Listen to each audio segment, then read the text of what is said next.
Hello everyone, welcome you all in Learn to Teach with Dr. Minoti Shrivastava. Hope you all are fine and safe and using your time in good things. Students, आज जो topic मैं आप लोग के लिए लेके आई हूँ जिसपे हम डिस्कशन करने वाले हैं वो 4 एजेस यानी कि युग है वेदास में, यानी कि भारत के जो उपनिषद और वेदास है उसमें पूरी भारतीय संस्कृति को, भारत के गुणगान को आप कह सकते हो कि 4 अलग अलग युगों में बांटा गया है। तो वो युग क्या है उसके बारे में हम आज जानकारी लेते हैं।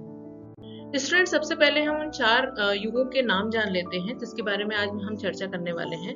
तो यहाँ आप जैसे देख ही सकते हो कि सबसे पहले the Veda describe 4 cyclic age और युग representing a gradual decline in the virtues and spirituality. जो भी हमारे वर्चूज रहे हैं, जो भी हमारा अध्यात्म रहा है, उसको डिवाइड करने में हमारे 4 जो युग हैं उसको जो हमारे जितने भी वेदास हैं उनमें उसमें उसको डिस्क्राइब किया गया है। तो सबसे पहला जो युग है वो सतयुग है, जिसे कि गोल्डन एज भी कहते हैं। और ये जो रिफ्लेक्शन था ये ट्रुथ और परफेक्शन का था, यानी कि सतयुग को एक ऐसा युग माना जाता है जिसमें सत्यता और परफेक्शन ये हमें देखने को मिलता है। जो नेक्स्ट युग था वो था त्रेता युग, जिसे कि हम सिल्वर एज भी कहते हैं। और ये जो मेन फोकस था वो धर्म पे डिक्लाइन था, यानी कि इसमें जो मेन फोकस था वो धर्म था, यानी कि राइटनेस, जो सत्य है उसको हम मानते हैं। थर्ड जो है वो द्वापर एज है, जिसे कि हम ब्रॉन्ज एज भी कहते हैं। More significant decline bronze age कहलाता है और इसमें भी ज्यादातर हम सार्थकता पे डिपेंड करते हैं।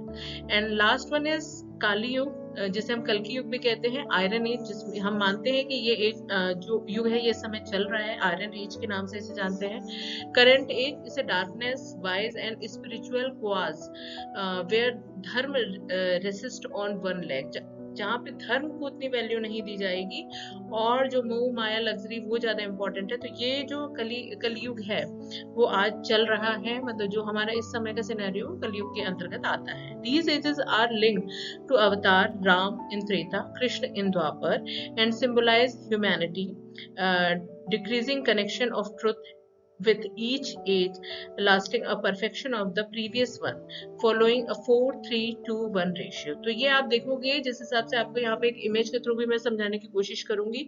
ये जो स्टूडेंट पूरी इमेज है जो कि आप मेरे स्क्रीन पे देख सकते हो, द साइकिल ऑफ द युग है। तो ये वाला जो पोर्शन है ये कलयुग का है, 500 AD।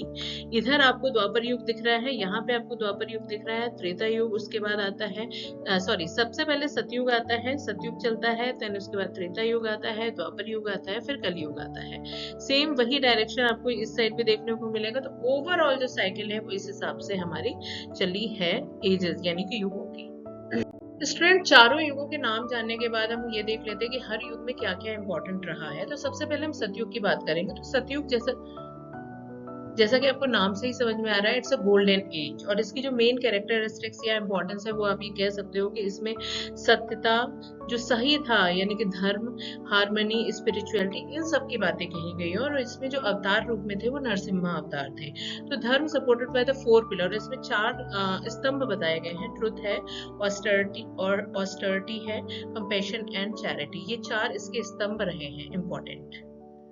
इसके बाद स्टूडेंट्स हम चलते हैं त्रेता युग में, जैसे कि सिल्वर एज के नाम से जानते हैं। इसका जो मेन कैरेक्टरिस्टिक है वो ग्रेजुअल डिक्लाइन बिगिंस है। People are virtues best least so then they in Satya Yuga. धर्म जो था इसमें सपोर्टेड बाय द 3 पिलर्स, और इसमें भगवान राम जो है वो अवतार के रूप में देखे जाते हैं, जिसकी चर्चा हमने अपने रामचरितमानस के 7 ही कांड में अपनी ही इस चैनल पे आपको बखूबी कराई है, तो आप उसे भी रिफर कर सकते हैं।